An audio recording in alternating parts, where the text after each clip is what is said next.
Sawadee Krap, I'm JP Mestanza. Welcome to Phuket Extra, brought to you by PVCPhuket.com. The damage to Phuket's tourism industry by the COVID-19 prevention measures has already been done and will take years to recover from, according to the Phuket Chamber of Commerce President, Danusak Phungdet. Earlier this month, Phuket Governor Narong Woncheo admitted that an estimated 70% of all tourism businesses on this island are already closed temporarily, and Mr. Danusak expects that number to change dramatically. He's calling on the government to extend the moratorium on loan repayments for tourism businesses by at least 2 to 3 years and cap the interest on these loans to 2%. He said, quote, "We did this after the tsunami in 2004 and it worked.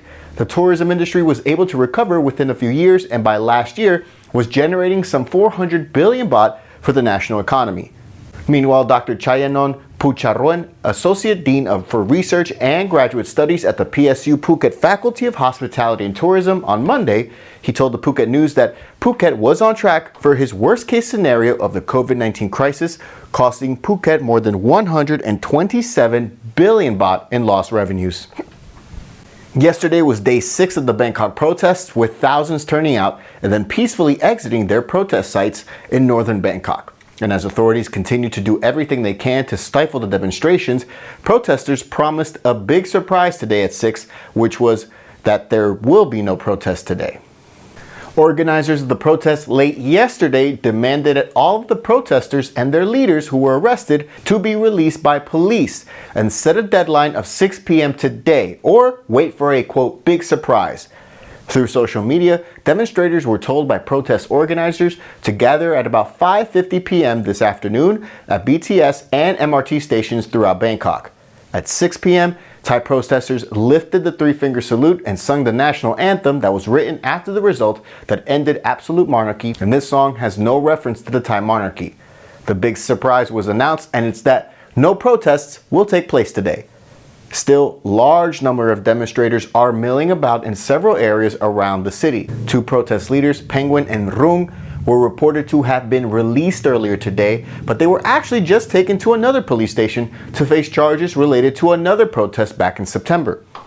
Meanwhile, Thai broadcaster VoiceTV has been ordered by the criminal court to stop all of their online operations as the Digital Economy Ministry accuses the news outlet of broadcasting false information in violation of the computer crime law, as well as the violation of severe emergency decree.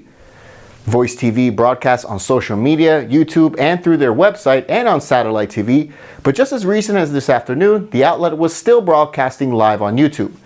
The other 3 news outlets that were targeted by telecom regulators yesterday, Prachathai, The Standard, and The Reporters, they've yet to see court action. In related developments, the cabinet in Bangkok has called for Parliament to reconvene for a special session scheduled for October 26th to September 27th. For more, visit thephuketnews.com.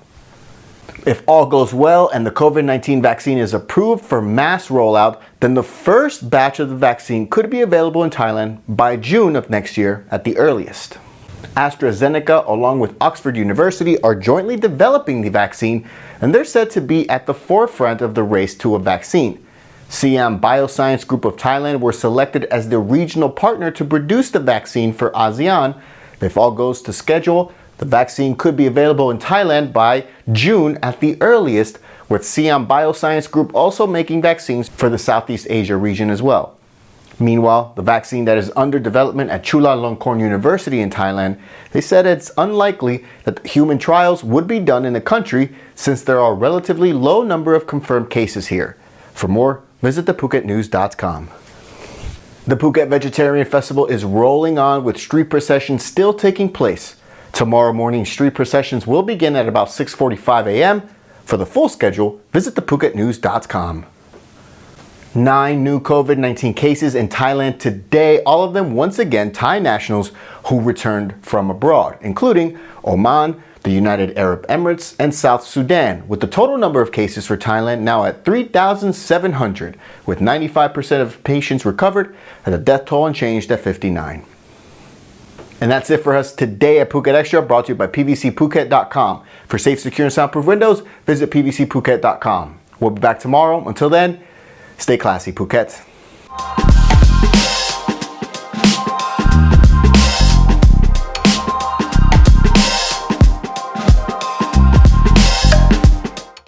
Phuket's rapid modernization has made it one of the world's premier holiday destinations. Investors can still buy quality condominiums for as low as $75,000 and luxury properties can go all the way up to 20 million. Condominiums in Phuket are a safe, secure bricks-and-mortar investment offering foreigners freehold ownership. Call or email Thai Residential, Phuket's #1 trusted real estate advisor, to find your perfect Phuket property.